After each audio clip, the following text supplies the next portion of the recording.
You open your laptop. You know exactly what needs to be done. The list is right there. And somehow you just sit. Not because you don't care, not because you're distracted, but because something inside you feels like it's running on fumes. And even the act of starting feels like lifting something very heavy. You close the laptop. You tell yourself you'll try again in an hour. That hour becomes 3. 3 becomes the evening. And somewhere between the couch and the ceiling, a familiar thought creeps in. What is wrong with me? Nothing is wrong with you. But almost everything around you has been telling you there is. We live in a culture that has one story about people who don't do what they're supposed to do. That story is called laziness. It's framed as a character flaw, a moral failing, a choice. And so when your body refuses to cooperate, when getting through a single task feels like wading through cement, the default conclusion most people land on is that they're just not trying hard enough. That conclusion is not only wrong, it's actively harmful, because what it does is stack shame on top of an already exhausted system, making everything worse. What's actually happening has a name. And it's not laziness.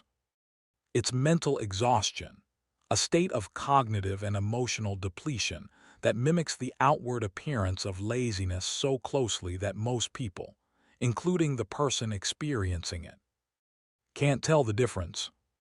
Here's where it gets interesting. Neuroscientists have studied what happens inside the brain when it's been running under sustained stress, overload, or emotional strain for extended periods. What they find isn't a brain that's given up. It's a brain that's in a form of protective shutdown. The prefrontal cortex, the part responsible for motivation, planning, and initiating action, becomes significantly less active, not because the person is choosing not to use it, but because the brain, operating on depleted dopamine and serotonin resources, is rationing what little it has left. It's not procrastination, it's conservation. There's a study out of the Paris Brain Institute that found cognitive fatigue actually causes a buildup of a neurotransmitter called glutamate in the prefrontal cortex. And when glutamate accumulates, the brain essentially pulls back from effort-intensive tasks. It's a biological signal, a circuit breaker, the brain saying, we need to stop. That signal feels from the inside like not wanting to do anything, like apathy, like the thing people call laziness. But here's what matters. A person who is lazy has the energy and simply isn't using it. A person who is mentally exhausted doesn't have the energy to use. Those are two completely different states. They just look the same from the outside. Now, how does someone get here? Rarely all at once. Mental exhaustion tends to accumulate slowly, invisibly, over months or years. It's built from sustained emotional labor, the kind that doesn't show up on a task list. It's the years of managing other people's feelings before your own. The ongoing low-grade anxiety that hums in the background of daily life. The pressure to perform competence even when you're falling apart. The repeated experience of giving everything and still feeling like it wasn't enough. For many people, the nervous system learned this pattern early. Children who grew up in environments that were unpredictable, emotionally demanding, or chronically stressful learned to operate in a state of high alert. They became experts at pushing through, at ignoring the body's signals, at overriding the instinct to rest because rest never felt safe or possible or allowed. That adaptation was brilliant. It was survival. But carried into adult life, it becomes a trap. Because the person keeps pushing, keeps performing, keeps achieving, keeps saying yes, until one day the system just stops. Not dramatically.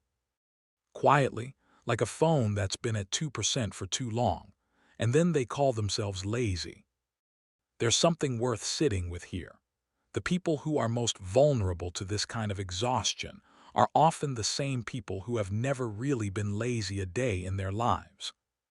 The high achievers, the caretakers, the ones who hold everything together for everyone else, the ones who feel guilty resting, the ones who measure their worth in productivity. These are not lazy people. These are people whose systems have finally sent a message so loud it can't be ignored, and the message is being misread. The signs are specific, and they're worth knowing. Difficulty starting even simple tasks. A kind of emotional numbness, not sadness exactly, but flatness. Trouble concentrating on things you used to enjoy. A deep, bone-level tiredness that sleep doesn't fix. Social withdrawal that isn't about wanting to be alone, but about not having the bandwidth to be present. Irritability that flares at small things, not because you're angry, but because your buffer is completely gone.